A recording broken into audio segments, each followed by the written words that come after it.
I frozen in the narrow hallway when I heard my own name whispered from the break room, followed by a burst of cruel, jagged laughter that made my stomach turn. It was the distinct, high-pitched giggle of Sarah, the woman I had spent the last 3 weeks training for a new role, and the deep, rumbling tone of Mark, my supervisor. I stood perfectly still against the cold drywall, holding my breath as they described my personal life as a pathetic mess, and mocked the way I handled the client meeting earlier that morning. It was a total betrayal of the professional trust I thought we had built, and the air in the corridor felt like it was getting thinner with every word they spoke.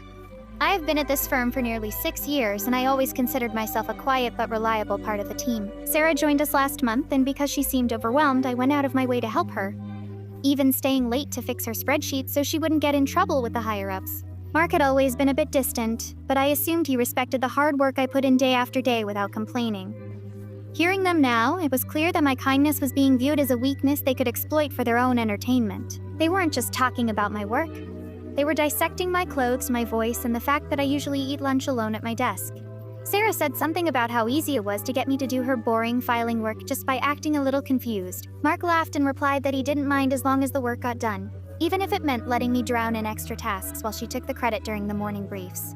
I felt a sharp, hot flash of anger surge through my chest that replaced the initial shock. I realized that while I was struggling to keep the department afloat, they were bonding over how much they could pile onto my plate before I finally snapped. I looked down at the coffee in my hand and debated just turning around and leaving the building forever, but I knew that wouldn't solve anything. I took a deep breath, adjusted my posture, and walked into the break room as if I hadn't heard a single syllable. The silence that followed was immediate and heavy, a thick blanket of awkwardness that fell over the room as Sarah suddenly found her fingernails very interesting, and Mark began fumbling with the buttons on the coffee machine. I walked straight to the sink, rinsed my cup, and turned to face them with a smile that felt like ice. "Sarah, I just realized I left those files on your desk by mistake," I said, making sure my voice was calm and level. "Since you find the work so boring, I'm sure you'll have no problem finishing the rest of the quarterly audits by yourself this afternoon while I take a long lunch."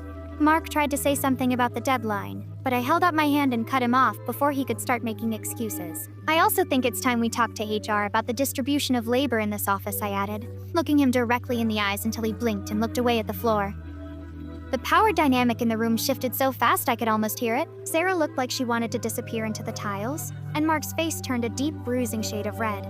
I didn't wait for them to apologize or explain themselves because there was nothing they could say that would change what I had heard in that hallway. I walked out of the break room and went straight to the manager's office to report the conversation and the uneven workload. It wasn't about being petty. It was about reclaiming the respect I had allowed them to take from me over the last month. By the end of the week, Sarah was moved to a different department where she couldn't rely on anyone else's labor, and Mark was given a formal warning about his conduct. I still eat lunch at